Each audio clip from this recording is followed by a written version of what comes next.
বিমা কুনতুম তা'মালুন। তিনি তোমাদেরকে তোমাদের কর্ম সম্পর্কে অবহিত করে দিবেন, সব জানিয়ে দিবেন। এতগুলা আয়াতের মাধ্যমে বুঝতে পারলাম আমাদের সকলের জীবনে মৃত্যু এসে যাবে, এটা থেকে বাঁচার কোনো রাস্তা নাই, মৃত্যু আসবেই, এটাকে আলিঙ্গন করা লাগবে। এ হলো আজকের প্রথম আলোচনা। 2 নম্বর আলোচনা, আমাদের সকলের কাছে মৃত্যুর যন্ত্রণা আসবে। সূরা কফের 19 নম্বর আয়াতে আল্লাহ বলেন, وجاءت سكرة الموت بالحق ذلك ما كنت منه تحيد। মৃত্যুর যন্ত্রণা সত্যি আসবে, এটা সেই মৃত্যু যে মৃত্যু থেকে তোমরা পালিয়ে বেড়াও। সূরা ওয়াকিয়ার 83 থেকে 85 নম্বর আয়াতে আল্লাহ বলেন, فلولا إذا بلغت الحلقوم وأنتم حينئذ تنظرون ونحن أقرب إليه منكم ولكن لا تبصرون। মৃত্যু পথযাত্রীকে তোমরা আটকে রাখতে পারবা না। যখন প্রাণ উষ্ঠাগত হবে, চেয়ে চেয়ে শুধু দেখবা মৃত্যু পথযাত্রী চলে যাচ্ছে, আমি তোমাদের চেয়ে তার অধিক নিকটে, কিন্তু তোমরা তা দেখো না। আল্লাহ বলেন, আমি তোমাদের চেয়ে তার অধিক নিকটে, কিন্তু তোমরা তা দেখো না। মৃত্যু পথযাত্রীকে আমরা সবাই মিলেও আটকাতে পারবো না। সূরা কিয়ামত 26 থেকে 30 নম্বর আয়াতে আল্লাহ বলেন, কাল্লা ইযা বালাগাতিত তারাকিয়া ওয়া কিলা মান রাক وظن أنه الفراق والتفت الساق بالساق إلى ربك يومئذ المساق। মৃত্যু পথযাত্রীকে তোমরা কখনো আটকে রাখতে পারবে না। যখন প্রাণ উৎসাহিত হবে তখন বলা হবে, মান কে আছে, ঝাড়ফুঁককারী ডাক্তার কবিরাজ কোথায় আছে, এগুলা বলা হবে।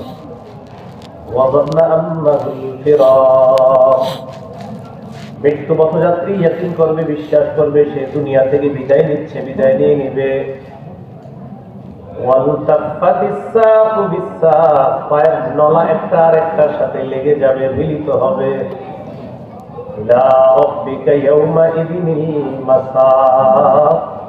আল্লাহ তাআলা বলেন, সেদিন তোমার রবের দিকে তোমাকে টেনে নেওয়া হবে। তাহলে মৃত্যু পথযাত্রী তাকে আমরা কখনো ফেরাতে পারবো না। মৃত্যুবরণ করার পরে বলি, অ্যাম্বুলেন্সটা 10 মিনিট আগে আসলে ভালো হতো। ডাক্তারের কাছে 5টা মিনিট আগে যদি আনতে পারতাম, মানে কি হইতো সেটা বলে। 10 মিনিট আগে দিলে কি হইতো? কেউ মৃত্যুবরণ করার পর এগুলো আর বলবেন না। মৃত্যুবরণ করছে বা ইন্না লিল্লাহি ওয়া ইন্না ইলাইহি রাজিউন। ইন্নাল আইনা তাদমাউ, চোখ থেকে পানি পড়বে। ওয়াল কলবা ইয়াহজানু, অন্তর ব্যথিত হবে। তো মুখ দিয়ে উল্টা পাল্টা কথা বলা যাবে না। তাহলে কি মৃত্যুবরণ করার পর এগুলা না বলা, আরেকটু আগে হইলে, এই হইলে, এরকম না হইলে আমরা ইন্না লিল্লাহি ওয়া ইন্না ইলাইহি রাজিউন এটা বলবো। আর মৃত্যুর আগে বলেন, ডাক্তার সাহেব আরো 10 মিনিট আগে আসতে পারলেন না, এগুলো মৃত্যুর আগে বলবেন, পরে না। কিন্তু আমাদের সমাজে কেউ মৃত্যুবরণ করলে পোস্টার বানায়, পোস্টারের উপরে লেখা, অমুকের অকাল মৃত্যুতে আমরা শোকাহত, তার বিদেহী আত্মার মাগফিরাত কামনা করছি। অমুকের অকাল মৃত্যুতে আমরা শোকাহত, তার বিদেহী আত্মার মাগফিরাত কামনা করি। আচ্ছা, ওনার মৃত্যুটা কবে হইল ঠিক আছিল বলেন? লেখলেন যে অকাল মৃত্যুতে শোকাহত, কবে হইলে ঠিককাল ছিল? অকাল মৃত্যু এটা মুখ দিয়ে না বলা, অকাল মৃত্যু এটা পোস্টারে না লেখা, অকাল মৃত্যু কোথাও লেখা দেখলে সেটা কেটে দেওয়া। অকাল মৃত্যুতে শোকাহত, এগুলা সুন্দর কথা না। কেউ যদি বলে অকাল, আপনি বলবেন আচ্ছা কবে মরলে আর অকাল হইত না সেটা বলবেন। তাহলে বলেন তো মৃত্যু কখন হবে যে কে জানে? পাঁচটি বিষয় আল্লাহ ছাড়া কেউ জানে না। সূরা লোকমানের শেষের দিকে আছে আল্লাহ তাআলা বলেন ইন্নাল্লাহা ইনদাহু ইলমুস সাআহ। এক নম্বর, কিয়ামত কখন হবে এটা আল্লাহ জানেন। দুই নম্বর, ওয়ায়ুনাজ্জিলুল গায়স, কোন জমিনে কোথায় কি পরিমাণ বৃষ্টি অবতীর্ণ করবেন এটা আল্লাহ জানেন। তিন নম্বর, ওয়ায়ালামু মা ফিল আরহাম, মায়ের পেটের সন্তান ছেলে না মেয়ে হবে এটা আল্লাহ জানেন। চার নম্বর, ওয়ামা তাদরি নাফসুম মাযা তাকসিবু গাদা, কোন মানুষ আগামীকাল কি উপার্জন করবে এটা আল্লাহ জানেন। পাঁচ নম্বর, ওয়ামা তাদরি নাফসুম বিআইয়ি আরদিন তামুত, তুমি কোন জমিনে মৃত্যুবরণ করবা, কোন মানুষটা কোথায়, কোন এলাকায়, কোন দেশে, কোন রাষ্ট্রে মারা যাবে এটা আল্লাহ জানে। আমাদের দেশের মানুষ বিদেশে মারা যায় না? হজ করতে গিয়ে হাজী সাহেব মারা গেছে, কত হাজী সাহেব মারা যায়। তাহলে কোথায় কোন জমিনে মৃত্যু হবে এটা কে জানে? আল্লাহ জানে। তাহলে মৃত্যু নিশ্চিত কবে হবে এটা আল্লাহ জানে। এই হলো মৃত্যুর ব্যাপারে আমাদের আকীদা। তাহলে অকাল মৃত্যু বলবো? এই হলো মৃত্যু পথযাত্রীকে আমরা সবাই মিলে আটকাতে পারবো না। যারা কাফের, কাফেরের কাছেও মৃত্যুর যন্ত্রণা আসবে। কার কাছে? কাফেরের কাছেও মৃত্যুর যন্ত্রণা আসবে। কাফের সূরা আন-নামের 93 নম্বর আয়াতে আল্লাহ বলেন ওয়ালাউ তারা ইযিয যালিমুনা ফি গামারাতিল মাউতি والملائكة باسطوا أيديهم أخرجوا أنفسكم اليوم تجزون عذاب الهون بما كنتم تقولون على الله غير الحق وكنتم عن آياته تستكبرون। নবী, আপনি যদি কাফেরদেরকে দেখতেন যখন মৃত্যুর যন্ত্রণায় তারা ছটফট করে, মৃত্যুর যন্ত্রণায় কাফেরদের ছটফট করানি যদি আপনি দেখতেন, ফেরেশতারা তাদের হাতগুলা বের করে প্রসারিত করে বলে আপনি তোমরা তোমাদের আত্মাগুলা বের করে দিয়ে দাও। কাফেররা মরতে চায় না, কাফেররা মৃত্যুবরণ করতে চায় না। ফেরেশতারা বলবে বের হয়ে আসো। اليوم تجزون عذاب الهون بما كنتم تقولون على الله غير الحق, আজ তোমাকে লাঞ্ছনাদায়ক শাস্তি দেওয়া হবে, তোমাদেরকে লাঞ্ছনা করা ভোগ করানো হবে। বিমা কুনতুম তাকুলুনা আলাল্লাহি গায়রাল হক, আল্লাহর ব্যাপারে তোমরা অসত্য কথা বলতা, মিথ্যা কথা বলতা, এই কারণে। ওয়া কুনতুম আন আয়াতিহি তাস্তাকবিরুন, কোরআনের আয়াতগুলোর ব্যাপারে তোমরা অহংকার প্রদর্শন করতা, এই কারণে আজ তোমাদেরকে লাঞ্ছনাদায়ক শাস্তি দেওয়া হবে, কঠিন অপমানজনক শাস্তি তোমাদেরকে আস্বাদন করানো হবে। এটা কাফেরদের মৃত্যুর যন্ত্রণা। নবীদের কাছে মৃত্যুর যন্ত্রণা কার কাছে? সহিহ বুখারীর বর্ণনা 4449 নম্বর হাদিস। এই হাদিসের বর্ণনাকারী আয়েশা সিদ্দিকা রাদিয়াল্লাহু তাআলা আনহা, তিনি বলেন ইন্না মিন নিআমিল্লাহি আলাইয়া আন্না রাসূলুল্লাহ সাল্লাল্লাহু আলাইহি ওয়াসাল্লাম তুওফিয়া ফি বাইতি ওয়া ফি ইয়াওমি ওয়া বাইনা সাহরি ওয়া বাইনা নাহরি। রাসূলুল্লাহ সাল্লাল্লাহু আলাইহি ওয়াসাল্লাম আমার ঘরে আমার দিনে আমার সাথে ট্যাগ লাগানো অবস্থায় নবীকে রেখেছিলাম, আমার ঘরে আমার দিনে ইন্তেকাল করেছে। এটা আমার উপর আল্লাহ নিয়ামত, আল্লাহ অনুগ্রহ যে হাবিব শেষ বিদায়টা আমার ঘরে গেছে। আরেকটা নিয়ামত কি? আল্লাহ জামাআ বাইনা রিহি ওয়া রিহিহি ইনদা মাউতিহি, নবীর ইন্তেকালের সময় আমার থুতু আর নবীর থুতু মুবারক আল্লাহ তাআলা একত্রিত করে দিয়েছেন। নবীর ইন্তেকালের সময় আমার থুতু আর নবীর থুতু মুবারক আল্লাহ একত্রিত করে দিয়েছেন। এটা কিভাবে করলেন? দাখাল আলাইহি আব্দুর রহমান ইবনে আবি বকর সিদ্দিক রাদিয়াল্লাহু তাআলা আনহুমা। নবীজি যখন ইন্তেকাল করবেন আলা মুসনিদাতুন রাসূলুল্লাহ সাল্লাল্লাহু আলাইহি ওয়াসাল্লাম, আল্লাহ নবীকে আমি চেক লাগানো অবস্থায় আমার সাথে রেখেছিলাম।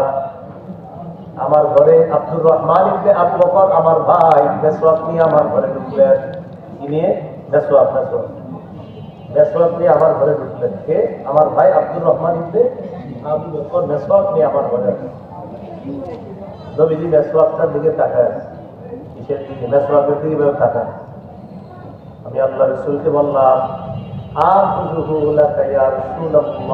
হুজুর মেসওয়াকটা কি আপনাকে দিব কিনা? মাথা নাড়িয়ে বললেন, হ্যাঁ মেসওয়াকটা আমাকে দাও। আমি আমার ভাই আব্দুর রহমানের কাছ থেকে মেসওয়াকটা আনলাম। আনার পর রাসূলুল্লাহ সাল্লাল্লাহু আলাইহি সাল্লামকে মেসওয়াক দিলেন। আল্লাহ নবীর কষ্ট হচ্ছে মেসওয়াক করতে, কারণ উপরে শক্ত। আমি বুঝতে পারলাম মেসওয়াক নরম না হওয়ার কারণে আল্লাহ রাসূল মেসওয়াক করতে পারছেন না। আমি প্রশ্ন করলাম, ইয়া রাসূলুল্লাহ উলাইনুহু লাকা, মেসওয়াকটা কি আপনার জন্য নরম করে দিব কিনা? নবীজি বললেন, হ্যাঁ মেসওয়াকটা নরম করে দাও। ফালাইয়াতুহু, আমি মেসওয়াকটা নরম করে দিলাম। তো মেসওয়াক যখন নরম করলাম, আমার থুতুটা মেসওয়াকের মধ্যে লাগছে। নরম করার পর মেসওয়াকটা নবীকে দিলাম। এবার নবীজি মেসওয়াক করলেন, নবীর থুতু মুবারক মেসওয়াকে লেগেছে। মেসওয়াকের বরকতে আমার থুতু আর নবীর থুতু মুবারক আল্লাহ তাআলা ওই মেসওয়াকের মধ্যে একত্রিত করে দেন। এটা আমার উপর আল্লাহর নিয়ামত। তাহলে ইন্তেকালের আগেও মেসওয়াক করছে। কি করছে? আপনারা পাঁচ ওয়াক্ত নামাজে মেসওয়াক করছেন সবাই?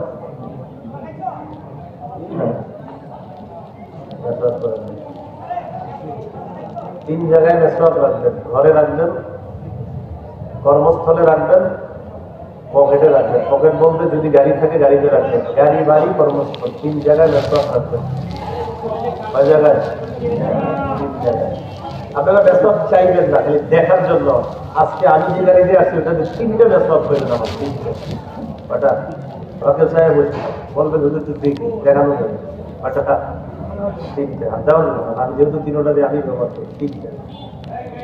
এটা হলো গাড়িতে। ঘরে মেসওয়াক আছে। ঘরে ঢুকতে একটা আছে বাম পাশে, বের হওয়ার সময় একটা আছে ডান পাশে। কেন? আল্লাহ রাসূল ঘরে ঢুকে সর্বপ্রথম মেসওয়াক করতেন। তাই সর্বপ্রথম ঘরে ঢুকে নবীর প্রথম কাজ মেসওয়াক, এরপর অন্য কাজ করতেন। এই সুন্নাহকে পালন করতেন। ঘর থেকে বের হওয়ার সময় নবী মেসওয়াক করে দিতেন। এই জন্য বের হওয়ার সময় ডান পাশে একটা, ঢুকার সময় বাম পাশে একটা। এটা হলো ঘরের যাওয়া আসার মেসওয়াক। আর একটা গোসলখানা। রাসূল সাল্লাল্লাহু আলাইহি সাল্লাম ইন্তেকালের আগে মেসওয়াক করতেন। গুরুত্ব বুঝাইলেন। নবীজি বলেন, জিবরিল আমিন আমারে এত বেশি মেসওয়াক করতে বলছে, আমি চিন্তা করলাম না জানি আমার দাঁতগুলো ভেঙে ফেলতে হয় কিনা মেসওয়াক করতে করতে, এত বেশি মেসওয়াক করতে বলছে। নবীজি বলেন, তোমরা যারা কোরআন পড়ো মেসওয়াক করবা, কারণ তোমার কোরআন তেলাওয়াতটা যখন তোমার মুখ থেকে বের হয়, একটা আয়াত যখন তোমার মুখ থেকে বের হয়, সাথে সাথে এই আয়াতটা ফেরেশতার মুখ দিয়ে তার মুখের পেটের মধ্যে ঢুকে যায়। তোমার কোরআনের এই আয়াতটা যেন মেসওয়াক করা অবস্থায় মুখ থেকে তোমার মুখ থেকে বের হয়, সুগন্ধিওয়ালা আয়াত যেন ফেরেশতার মুখে চলে যায়। এই জন্য নবীর সাহাবী আব্দুল্লাহ ইবনে ওমর রাদিয়াল্লাহু তাআলা আনহুমা বালিশের পাশে একটা মেসওয়াক রাখতেন। বালিশের পাশে হঠাৎ রাত্রেবেলা ঘুম ভেঙে গেছে, মানে ঘুম ভাঙছে, এমনি ঘুম ভাঙছে, আবার আবার ঘুম ভাঙছে, আবার এইভাবে মেসওয়াক করতেন। তাহলে মেসওয়াক করবেন ইনশাআল্লাহ। নবীর সাথে একটা গোপন সম্পর্ক তৈরি হবে, গোপন মহব্বত তৈরি হবে। বাস্তবিক যে মহব্বত গুলো দেখান, এটা না দেখে নিয়মিত মহব্বত দেখা দেখেন। তাহলে রাসূল সাল্লাল্লাহু আলাইহি ওয়াসাল্লাম একটা সুন্নাহ জানলাম মেসওয়াক করা। قال رسول الله صلى الله عليه وسلم من احب সুন্নতি ফাকাদ আহাব্বানি, যে আমার সুন্নাহকে মহব্বত করে সে আমাকে মহব্বত করে। ওয়া মান আহাব্বানি কানা মাই ফিল জান্নাহ, আর যে আমাকে মহব্বত করলো সে আমার সাথে জান্নাতে যাবে। এই জন্য আমরা সুন্নাহ পালন করব, ইনশাআল্লাহ। তাহলে কমপক্ষে 3টা মেসওয়াক কিনবেন। কয়টা বলেন? ইনশাআল্লাহ। কয়টা কমপক্ষে? হাত উঠে বলেন। বলেন একটা ঘরে, একটা পকেটে, আর একটা কর্মস্থলে। মনে থাকবে ইনশাআল্লাহ। পকেটে একটা, ঘরে একটা, কর্মস্থলে একটা। আল্লাহ তৌফিক দান করুন। মোবাইল নষ্ট করে দিন। তো রাসূল সাল্লাল্লাহু আলাইহি ওয়াসাল্লাম এরপর কি করলেন? এরপর নবীজি সাল্লাল্লাহু আলাইহি ওয়াসাল্লামের সামনে একটা পানির পাত্র ছিল, সেটাতে হাত ঢুকায় নবীজি বের করে বললেন, ইয়ামসাহু বিহিমা ওয়াজহা, চেহারা খালি এইভাবে মুছতেছে। চেহারা মুছতে মুছতে আল্লাহ নবী বললেন, আয়েশা ইন্না লিল মাউতি সাকারাত, আয়েশা মৃত্যুর খুব যন্ত্রণা। নবীজি বললেন, আয়েশা মৃত্যুর খুব যন্ত্রণা, আয়েশা মৃত্যুর খুব যন্ত্রণা। নবীজি বললেন, তার মানে মৃত্যুর যন্ত্রণা। নবীজি বললেন, আয়েশা মৃত্যুর খুব যন্ত্রণা। তা সবাই হাতটা উপরে উঠাইলেন, ওঠানোর পর বললেন, লা ইলাহা ইল্লাল্লাহ আল্লাহুম্মা ফির রফিকিল আ'লা। আল্লাহ সর্বোত্তম বন্ধু, আপনার কাছে আমি চলে যেতে চাই। হাত উঠাইলেন, একটু পর মা নাফিয়াতুহু, হাতটা পড়ে গেলেন। আম্মাজান আয়েশা সিদ্দিকা রাদিয়াল্লাহু তাআলা আনহা বলেন, হাত পড়ে যাওয়ার পর বুঝতে পারলাম নবী বিদায় নিয়েছেন। লা ইলাহা ইল্লাল্লাহ আর আল্লাহুম্মা ফির রফিকিল আ'লা বলার পর আল্লাহ নবী বিদায় নিয়েছেন। এর মানে শ্রেষ্ঠ বন্ধুর সাথে সাক্ষাৎ করার জন্য নবী দুনিয়াবী জীবন পরিসমাপ্তি ঘটানোর পর আল্লাহর কাছে রওনা করলেন। দুনিয়ার জীবনটা শেষ, এই জীবনের পরিসমাপ্তি হয়ে গিয়েছে, এবার নবীজি আল্লাহর দিকে রওনা করলেন। তো যা ইন্তেকালের আগে কি বললেন? আয়েশা মৃত্যুর খুব কি আছে? যন্ত্রণা। এই হলো বিশুদ্ধ বর্ণনা। আমাদের নবীজির মৃত্যুকে কেন্দ্র করে একটা জাল বর্ণনা সমাজে শোনা যায়। সেটা হলো এমন, মালাকুল মাউত একজন গ্রাম্য ব্যক্তি রূপ ধারণ করে নবীর কাছে আসে। আসার পরে অনুমতি চাইছে, আল্লাহ আমি কি আপনার নবীর কাছে যাবো? বলছে, দেখো কি আমার নবী অনুমতি দেয় কিনা।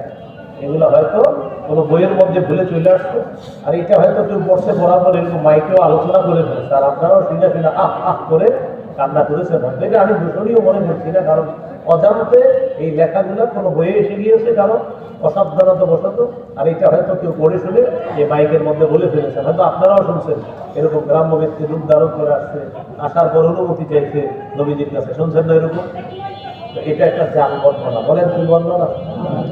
বলেন আব্দুল মুনঈম ইবনে ইদ্রিস নামে এক ব্যক্তি এই বর্ণনাটা দুনিয়াতে ছড়াইয়া দিয়েছেন। আব্দুল মুনঈম ইবনে ইদ্রিস নামে এক ব্যক্তি এই জাল বর্ণনাটা দুনিয়াতে সাপ্লাই দিয়েছে। এটা হইতে হইতে আমাদের বাংলাদেশেও কিভাবে যে চলে আসছে, তখন এটা আবার কোনো বইয়ের মধ্যে চলে আসছে। বইয়ের মধ্যে আসার পর হয়তো কেউ পড়ছে, বইয়ের মধ্যে পড়ে এরকম মাইকে বলে ফেলছে। তো যাই হোক, এটা কোনো ব্যাপার না। এটা এখন থেকে মনে রাখবেন, এটা একটা জাল বর্ণনা। বলেন কি বর্ণনা?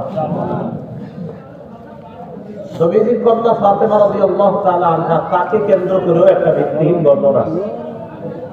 তিনি ইন্তেকাল করলেন, করার পর তার লাশটা কবরে রাখা হলো। তার লাশ ফাতেমা রাদিয়াল্লাহু তাআলা আনহার লাশ। পরে আবু যর গিফারি রাদিয়াল্লাহু তাআলা আনহু কবরকে লক্ষ্য করে বলছে, কবর তুমি কি জানো তোমার মাঝে কাকে রেখে গেলাম? শুনছেন এরকম? কবর কোনো জবাব দেয় না। তখন বলছে, কবর হযরত আলীর স্ত্রীকে তোমার কাছে রেখে গেলাম। কবর কোনো জবাব দেয় না। তারপর বলছে, কবর কাকে রেখে গেলাম জানো? কবর কোনো জবাব দেয় না। তখন বলছে, হাসান হুসাইনের মা, তাকে রেখে গেলাম। জবাব দেয় না। পরে বলছে, কবর জানো কাকে রেখে গেলাম? যে মুহাম্মদ সাল্লাল্লাহু আলাইহি সাল্লামের কন্যাকে রেখে গেলাম। টোটাল বর্ণনাটা ভিত্তিহীন বর্ণনা। বলেন নাকি বর্ণনা? ভিত্তিহীন বর্ণনা। ভাই শুনে থাকলে ভুল শুনেছেন, আমরা সবাই ভালো হয়েছে, এটা সঠিক না। তাহলে ফাতেমা রাদিয়াল্লাহু তাআলা আনহাকে কবরে রেখে আবু যর গিফারি বলছে, কবর তুমি কি জানো কাকে রেখে গেলাম? এটা ভিত্তিহীন বর্ণনা। কবর কোনো জবাব দেয় না, এটা ভিত্তিহীন বর্ণনা। কি দরকার আছে একজন সাহাবী কবরে এই কথা বলা, আর কবরের বা কি দরকার এই জবাব দেওয়া?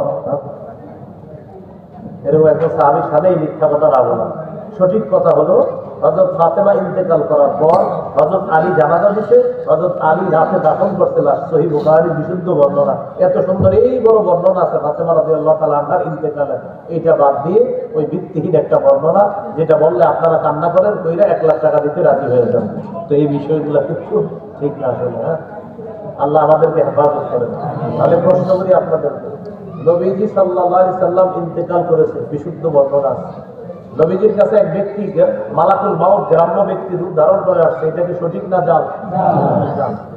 ফাতেমা রাদিয়াল্লাহু তাআলা আনহাকে কবরে রাখা আবু যর গিফারি কবরের সাথে কথা বলছে, এটা কি সঠিক না ভিত্তিহীন? আরেকটা ঘটনা শুনছেন, আন্দাজি ভিত্তিহীন বললেন না, আগে আমি বলি। মালাকুল মাউত মুসা নবীর কাছে আসছে, আসার পর মুসা নবী একটা কি করছে? থাপ্পড় দিচ্ছে। এটা শুনছেন কি? এটা শুনছেন?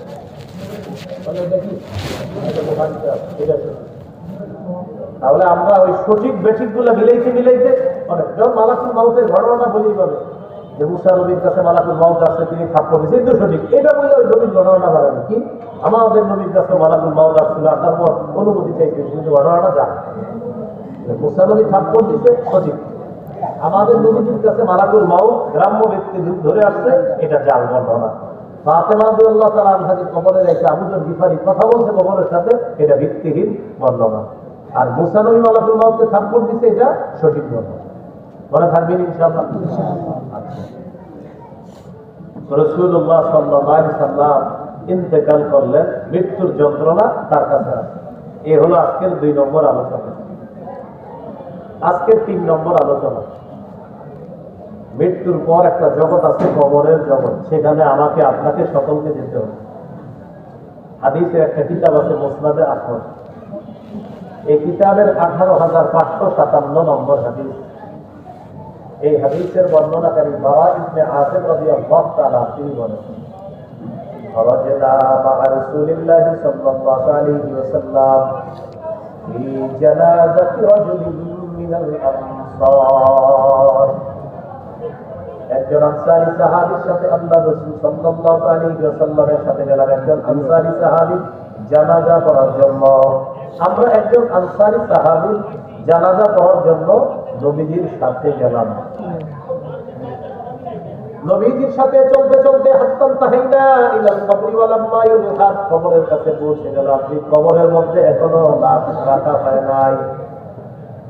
কবরের সামনে যাওয়ার পর জালাসা রাসূলুল্লাহ সাল্লাল্লাহু আলাইহি ওয়াসাল্লাম ওয়া জালাসনা হাওলা, আল্লাহ নবী বসে গেলেন, আমরাও বসে গেলাম।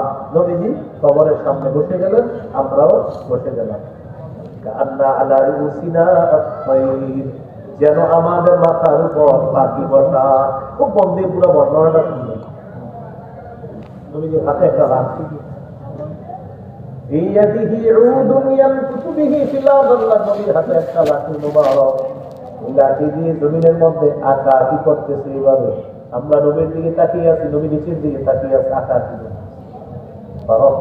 আল্লাহ নবী মাথা উঠাইলেন, মাথা উঠানোর পর আল্লাহ নবী বললেন, ইস্তাঈযু বিল্লাহি মিন আযাবিল কবরি মাররাতাইনি আও সালাসা, তোমরা কবরের আযাব থেকে আল্লাহর কাছে পানাহ চাও। 2 বার বা 3 বার কথাটা বললেন, কবরের আযাব থেকে আল্লাহর কাছে তোমরা পানাহ চাও। ভাই এতটুকু বুঝে আসছেন সবাই? আচ্ছা, মাঝে আরেকটা হাদিস। একদিন নবীজি এক জায়গায় দেখতেছে, হঠাৎ থেকে একজন মানুষ দাঁড়ায়। নবীজি প্রশ্ন করলেন, আলামা ইজতামা আলাইহি হাউলা, আচ্ছা এই মানুষগুলো এখানে কেন? নবীজি বললেন, সাহাবীরা বললেন, আলা কবরি ইয়াহফিরুনাহু ইয়া রাসূলুল্লাহ, একটা কবর খনন করা হচ্ছে, এই জন্য মানুষগুলো এখানে আসে। নবীজি ঘাবড়ে গেলেন। কি ঘাবড়ে গেলেন? কবরের কথা শুনে নবীজি ঘাবড়ে গেছে। তা আমার আপনার কতটুকু ঘাবড়ানো দরকার? হ্যাঁ, নবীজি ঘাবড়ে গেছে, আমার আপনার কত পরিমাণ ঘাবড়ানো দরকার? নবীজি মানুষগুলাকে এইভাবে 2 দিক করতে করতে সামনে চলে, মানে অনেক মানুষ দাঁড়ায় গেছে, এই দেখি কৃষি দেখি তো, এটা বলতে বলতে সামনে চলে গেল, একদম কবরের কাছে চলে গেল। কবরের কাছে যাওয়ার পর 2 হাঁটু মাটির মধ্যে গেলে আল্লাহ নবী বসে গেলেন। মাটিতে হাঁটু গেলে নবীজি বসে গেলেন। কবরের এক পাশে বসলেন। বসার পর নবীজি কি যেন শুরু করছে। সাহাবী বলেন, আমি দেখার জন্য আরেক পাশে গেলাম, দেখি নবী কি করে। সামনে গিয়ে দেখি কাঁদতেছে। কান্না করতে করতে কবরের সামনে মাটিগুলা ভিজে গেছে। এরপর আল্লাহ নবী কবরের দিকে লক্ষ্য করে বললেন, ইয়া ইখওয়ানি, ও ভাই সব, লিমিসলি হাযা ফাআইদু, হে প্রিয় ভাই সব, তোমরাও এই অবস্থার জন্য প্রস্তুত হয়ে যাও। নবীজি বললেন লিমিসলি হাযা ফাআইদু, ও ভাই সব, তোমরা এই কবরের জন্য প্রস্তুত হয়ে যাও। দেখেন তো কথাটা, নবী কবর দেখায় বললেন ও ভাই সব, এই জায়গার জন্য তোমরা প্রস্তুত হও। মানে আজকে একটা ব্যক্তিকে তোমরা এখানে রাখবা, আগামীকাল তোমাকেও রাখা হবে। আজকে একজনকে রাখবা, কালকে তোমাকেও রাখা হবে। প্রস্তুত হও তোমরা সবাই। তো কবরের সামনে বসা এইভাবে রাসূল সাল্লাল্লাহু আলাইহি ওয়াসাল্লাম নিচের দিকে তাকায় তাকায় মাটিতে আঁকাআঁকি করে হঠাৎ মাথা তুলে বললেন, তোমরা কবরের আযাব থেকে আল্লাহর কাছে পানা চাও। কথাটা 2 বার বা 3 বার। এই কথা বলার পর রাসূল সাল্লাল্লাহু আলাইহি ওয়াসাল্লাম বললেন, ইন্নাল আবদাল মুমিনা ইযা কানা ফি ইনকিতাইন মিনাদ দুনিয়া ওয়া ইকবালিহি মিনাল আখিরাহ نزل إليه ملائكة من السماء بيض الوجوه كأن وجوههم الشمس। নবীজি বলেন, ইমানদার বান্দা যখন দুনিয়া থেকে বিদায় নেওয়ার সময় হয়, আখিরাতের দিকে যখন রওনা করে, সূর্যের মতো চেহারা সুন্দর অসংখ্য অগণিত ফেরেশতারা আসমান থেকে দুনিয়াতে দলে দলে উপস্থিত হয়ে যায় ইমানদার বান্দার আত্মার স্বাগত জানানোর জন্য। মাআহুম কাফনুম মিন আতফানিল জান্নাহ, ফেরেশতাদের সাথে জান্নাতের কাফনের কাপড় আছে। ওয়া হানুতুম মিন হানুতিল জান্নাহ, জান্নাতের সুগন্ধি আছে ফেরেশতাদের সাথে। ইমানদারের নজর যে পরিমাণ যায় দৃষ্টির শেষ সীমানা পর্যন্ত, ফেরেশতারা 2টা সারি হয়ে বসে যায়, অপেক্ষা করে কখন আত্মা বের হবে। আর তারা জান্নাতের কাফনের কাপড়ে পেঁচায় আত্মাটা নিয়ে যাবে, অপেক্ষা করতে থাকে। আমরা পাশে দাঁড়ায় থাকি, মুমূর্ষু ব্যক্তি, যে লোকটা এখন কি হবে, মারা যাবে, ঠিক না, অপেক্ষা করি। এরপর সুম্মা ইয়াজিউ ইলাইহি মালাকুল মাউত, মৃত্যুর ফেরেশতা মাথার কাছে বসে, বসার পর কি বলে দেবেন, ও পবিত্র আত্মা, সুবহানাল্লাহ, কি বলে বলেন না, কি বলে, পবিত্র আত্মা, উখরুজি ইলা মাগফিরাতিল্লাহ ওয়া রিদওয়ানি, তুমি বের হও, ইলা মাগফিরাতিল্লাহি, আল্লাহর ক্ষমার দিকে বের হও, ওয়া রিদওয়ানিহি, আল্লাহর সন্তুষ্টির দিকে তুমি বের হও। আল্লাহ তোমার জীবনের সব গুনাহগুলো মাফ করে দিয়েছেন, তোমার প্রতি আল্লাহ সন্তুষ্ট হয়ে গেছেন, বের হও। ইমানদার বান্দার আত্মারা যখন বের হয়, তাসিলু কামা তাসিলুল কাতরাতু মিন ফিস-সিকাম, পাত্র থেকে পানি ফেলবেন, এই পানি যেমন আস্তে আস্তে শেষের দিকের পানির ফোঁটাগুলো বের হয়, বোতলের মুখ থেকে পানির ফোঁটা যেমন আস্তে বের হয়, ইমানদারের আত্মাটা এইভাবে আস্তে আস্তে তার ভিতর থেকে বের হয়ে আসবে। আস্তে আস্তে প্রথমে যন্ত্রণা হবে, পরে আস্তে আস্তে বের করে নিয়ে আসবে। মালাকুল মাউত ইমানদারের আত্মাটা তার হাতে মুহূর্ত পরিমাণ রাখতে পারবে না, চোখের পলক পরিমাণ রাখতে পারবে না।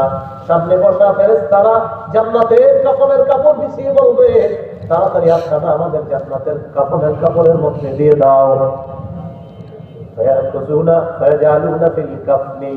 ফেরেশতারা ইমানদারের আত্মাটা নিয়ে জান্নাতের কাফনের মধ্যে রেখে দিবে। রেখে দেওয়ার পর আত্মাটা পেঁচাবে, পেঁচানোর পর জান্নাতের সুগন্ধি মাখবে, মাখার পর এই আত্মা নিয়ে আল্লাহ ফেরেশতারা আসমানের দিকে রওনা হয়ে যায়। আত্মা নিয়ে কোথায় রওনা করবে? আসমানের দিকে। এখন যে আত্মার মধ্যে সুগন্ধি লাগাইছে না, এই সুগন্ধির কি অবস্থা হবে দেখেন। এমন সুগন্ধি বের হবে, পুরা পৃথিবীটা সুগন্ধময় হয়ে যাবে। ফেরেশতারা আত্মা বহনকারী ফেরেশতাদেরকে জিজ্ঞাসা করবে, মা হাদিহি রূহুত তাইয়্যিবা, এই পবিত্র আত্মাটা কার? আত্মা বহনকারী ফেরেশতারা জবাব দিবে, ফুলান ইবনু ফুলান, এটা অমুকের সন্তান, অমুকের আত্মা। আমার আপনার ব্যাপারে জন্য এই জবাব চাইবে।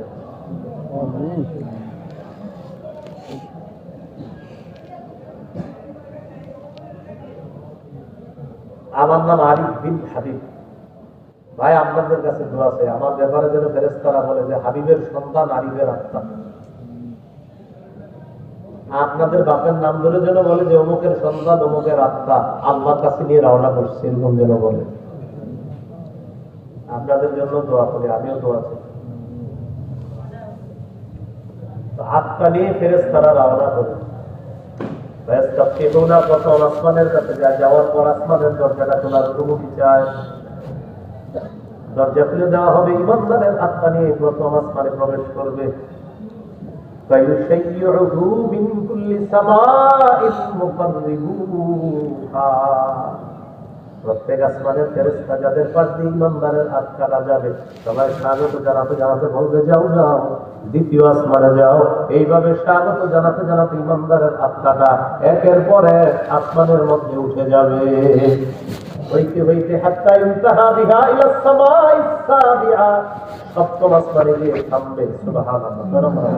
সপ্তম, আল্লাহ তাআলা বলেন উকতুবু কিতাবা আবদি ফি ইল্লিয়িন, আমার বান্দার আমলনামা ইল্লিয়িনের মধ্যে লিপিবদ্ধ করে দাও। ইল্লিয়িন সুন্দর একটা জগৎ, এখানে লিপিবদ্ধ করে দাও। আমার আপনার আমলনামা যদি মৃত্যুর পর ইল্লিয়িনে লেখানো যায় তো জান্নাতের কাগজপত্র তৈরি হয়ে গেছে। এখন শুধু কিছু নিয়ম নীতি বাকি আছে, হাটর, ফুলকিরাত, ওজন, এইগুলোর পরে ইনশাআল্লাহ জান্নাত দিবে। শর্ত হলো প্রথমে কাগজপত্রগুলো ইল্লিগিনে জমা রাখতে হবে, নামাটা ইল্লিগিনে জমা রাখতে হবে। তো ভাই আল্লাহর কাছে দোয়া করবে যে আল্লাহ আমার মৃত্যুর সাথে সাথে যেন আমার ওই যে আমল নামাটা আপনি লেখবেন, আল্লাহ এটা যেন ইল্লিগিনের মধ্যে ফেরেশতারা লেখে। আল্লাহ আপনি এই আদেশটাই ফেরেশতাদেরকে দিয়ে বাবুল আপনি রহমের চাদরে আবদ্ধ করে আমাকে সুন্দর মৃত্যু আপনি দান করবেন। ওরা জানিনি দোয়াটা ইনশাআল্লাহ। এবার তিনটা কথা বলেন, বলেন দেহ, আত্মা, আমল নামা। দেহ, আত্মা, আমল নামা। বলেন দেহ কবরে, আত্মা সপ্তম আকাশে, আমল নামা ইল্লিগিনে। বলেন তো দেহ কোথায়? আত্মা সপ্তম আকাশে, আমল নামা ইল্লিগিন। ফেরেশতাদেরকে আল্লাহ তাআলা বলবেন আইদুহু ইলাল আরদ, বান্দার আত্মাটা আবার দুনিয়াতে নিয়ে যাও। ইমানদারের দেহের মধ্যে আত্মাটা ঢুকিয়ে দাও। তুআদু রূহুহু ফি জাসাদিহি কামা কানা, ইমানদারের আত্মাটা তার দেহের মধ্যে ঢুকিয়ে দেওয়া হবে, যেভাবে ছিল এইভাবে তার দেহের মধ্যে আত্মাটা আবার ফিরিয়ে দেওয়া হবে। ফায়াতিয়াহি মালাকান, দুইজন ফেরেশতা তার কাছে আসবে। ফায়ুজলিসানিহি, তাকে বসাবে। বসানোর পর ফায়াসআলানিহি, তাকে প্রশ্ন করবে মান রব্বুকা, তোমার রব কে, জবাব দাও। ওই বান্দা জবাব দিবে রব্বি আল্লাহ, আমার রব বলেন আল্লাহ। বলেন রব কে? আল্লাহ। সুন্দর মতো বলেন আল্লাহ, আওয়াজ দিয়ে বলেন আল্লাহ, এরকম শব্দই তো নাই, বলেন আল্লাহ। নবীজি জিহাদের ময়দান থেকে ফেরার সময় সাহাবীদেরকে বলে এই তোমরা একটু বিশ্রাম নাও, আমিও বিশ্রাম নেই। আল্লাহ সাইফা সাজারা, নবী তরবারিটা গাছের সাথে ঝুলিয়ে রাখলেন। ওই গাছের ছায়া আল্লাহ রাসূল সাল্লাল্লাহু আলাইহি ওয়াসাল্লাম শুয়ে একজন ইহুদি পাশ দিয়ে যেতেছে, যাওয়ার সময় কয় কত চেষ্টা করি মুহাম্মদ সাল্লাল্লাহু আলাইহি ওয়াসাল্লাম, তোমাকে মারার জন্য কত চেষ্টা করি, পারি না, আজকে পাইছি। মুহাম্মদের তরবারি দিয়ে মুহাম্মদকে শেষ করবো সাল্লাল্লাহু আলাইহি ওয়াসাল্লাম। এবার বলেন নাউযুবিল্লাহ। রাসূলুল্লাহ সাল্লাল্লাহু আলাইহি ওয়াসাল্লামের তরবারি দিয়ে রাসূলুল্লাহ সাল্লাল্লাহু আলাইহি ওয়াসাল্লাম যে হত্যা করবে ইহুদি, তরবারিটা নিচে, নবীজি ঘুমিয়ে আছে তো সাল্লাল্লাহু আলাইহি ওয়াসাল্লাম। তো নবীজির দেহ মোবারক এটার উপর সেইভাবে দাঁড়িয়ে তরবারিটা ধরে ডাক দিচ্ছে মুহাম্মদ। নবীজি চোখ খুলছে, বলতেছে মাইয়াম দাউকা মিন্নি, তোমাকে কে বাঁচাবে? কে বলে ইহুদি। নবীজি জবাব দিলেন খুব শান্তশিষ্ট ভাবে, আল্লাহ রাসূল জবাব দিলেন। আমার সাথে জবাবটা একদম আত্মবিশ্বাস নিয়ে দেন, বলেন আল্লাহ। জবাব দিলেন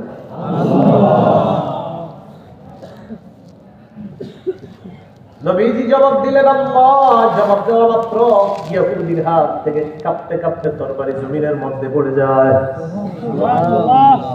নবীজি সাল্লাল্লাহু আলাইহি ওয়াসাল্লাম তরবারিটা হাতে নিয়ে বলেন মাইয়াম নাউকা মিন্নি, তোরে কে বাঁচাবে? ইহুদি তো আল্লাহ বিশ্বাস করে না, মুহাম্মদ আপনি ছাড়া কেউ নাই। নবী বললেন সাহাবীরা তোমায় জানলে সমস্যা আছে, যাও মাফ করে দিলাম। সাহাবীরা তো প্রমাণ জান্নাতে বহুত শুনে যাবে স্বামীজি বললেন মাফ করে যাও। আমি যেটা বুঝাইতে চাইলাম, বলেন প্রথম প্রশ্ন তোমার রবকে সুন্দর মতো জবাব দেন কে? দুই নম্বর প্রশ্ন করবে মা দিনুকা, তোমার ধর্ম কি? দিনিয়াল ইসলাম, আমার ধর্ম হলো ইসলাম।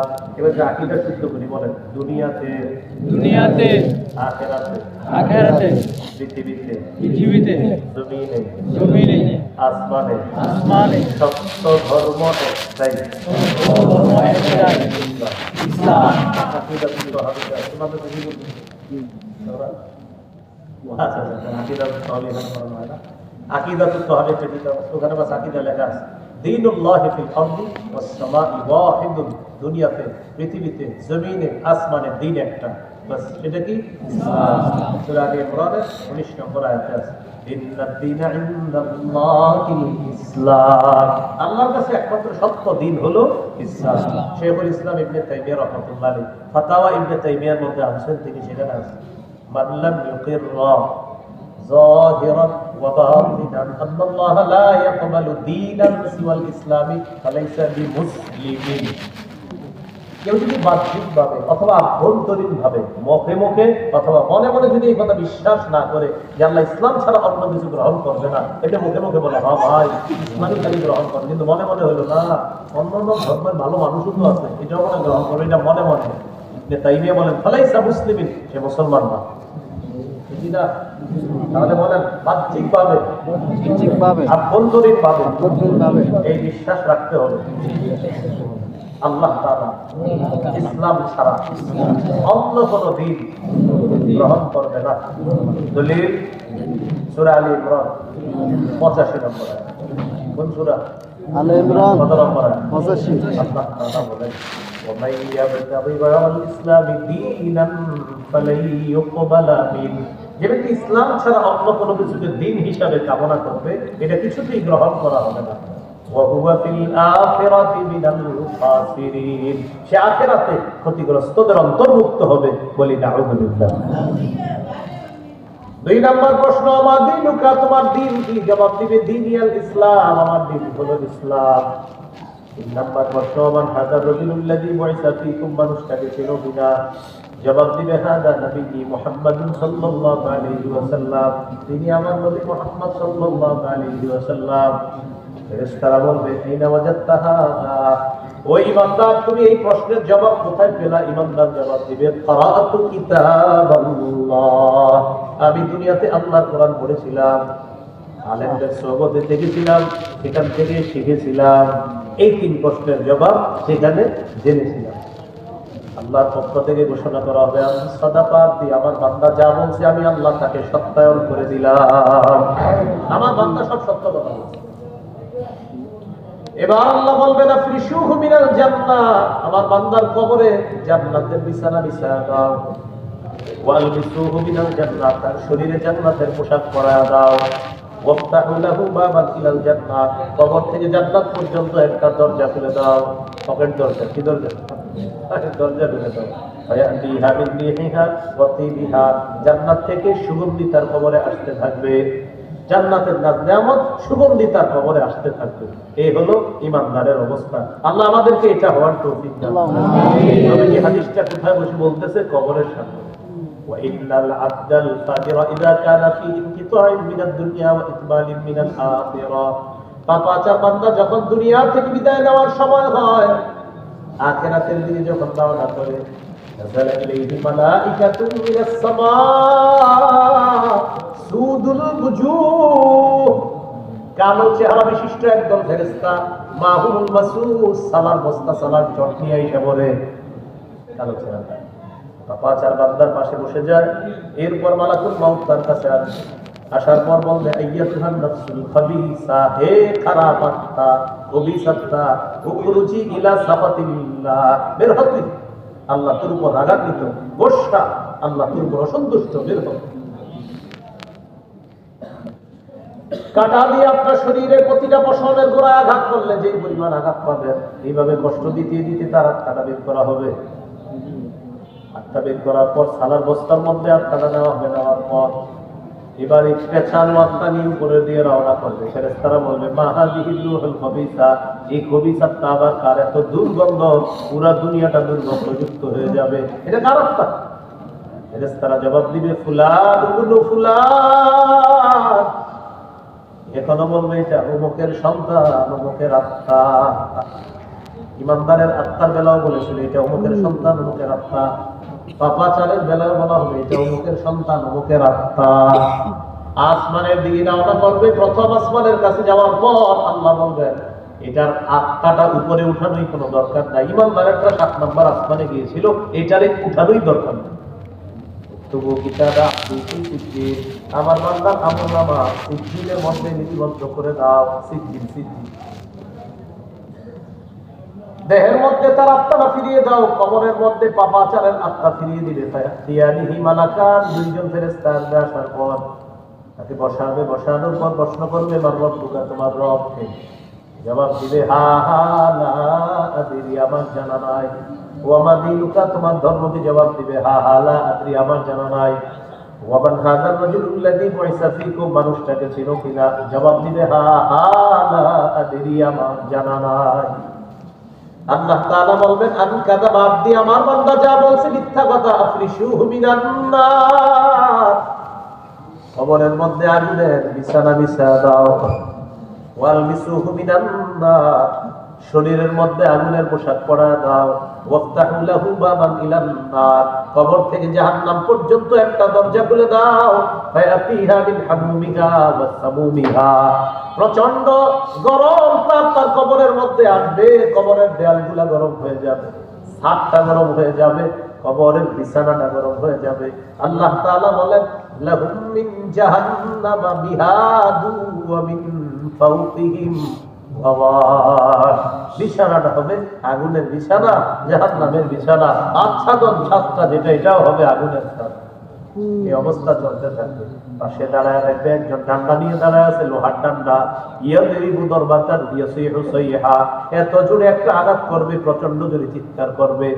এমন জোরে চিৎকার করবে পৃথিবীর জিন ইনসান ছাড়া সবাই তার চিৎকারের আওয়াজ শুনতে পাবে।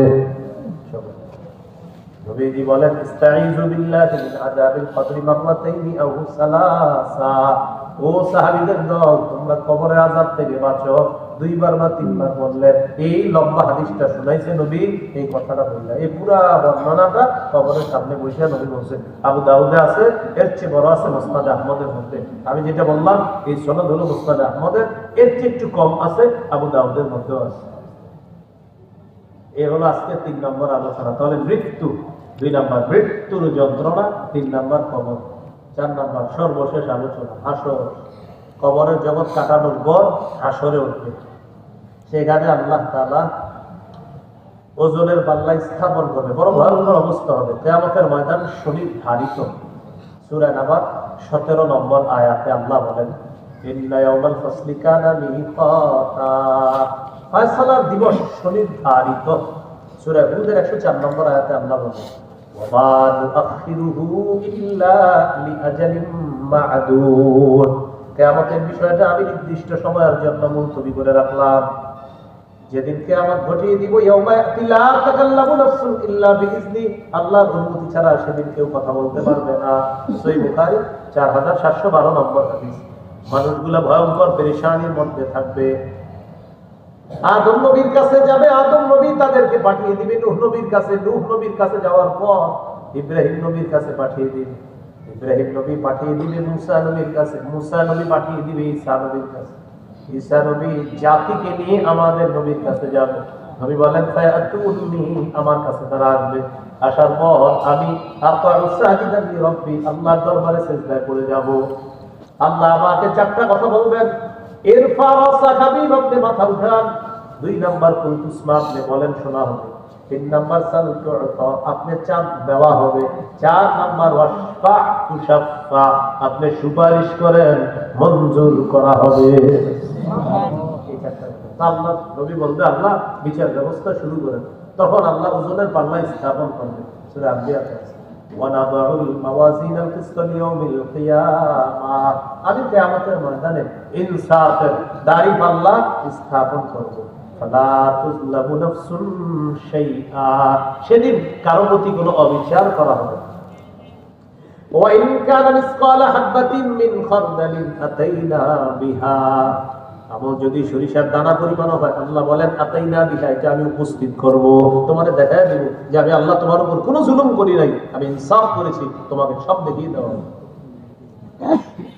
তো সেদিন কিয়ামতের ময়দানে বিচার ব্যবস্থা যখন শুরু হবে,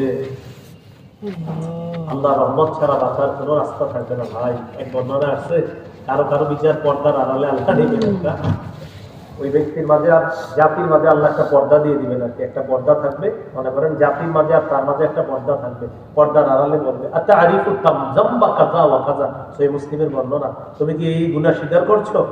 জি আল্লাহ। 3 বার স্বীকৃতি নিয়ে বলবে যাও পর্দার আড়ালে আল্লাহ কিছু কিছু এই ভালো কাজের কারণে তোমার আমল নামা ডান হাতে দিয়ে দিলাম, মাফ করে দিলাম, যাও। তো পর্দার আড়ালে কি ঘটবে তো বাইরে মানুষ জানে না, এবং দোয়া করবেন যে আল্লাহ আপনার রহমত ছাড়া উপায় নাই। তিরমিজির হাদিস আছে, এক ব্যক্তি ৯৯টা আমলের খাতা খুলে দেওয়া হবে। কয়টা? ৯৯টা।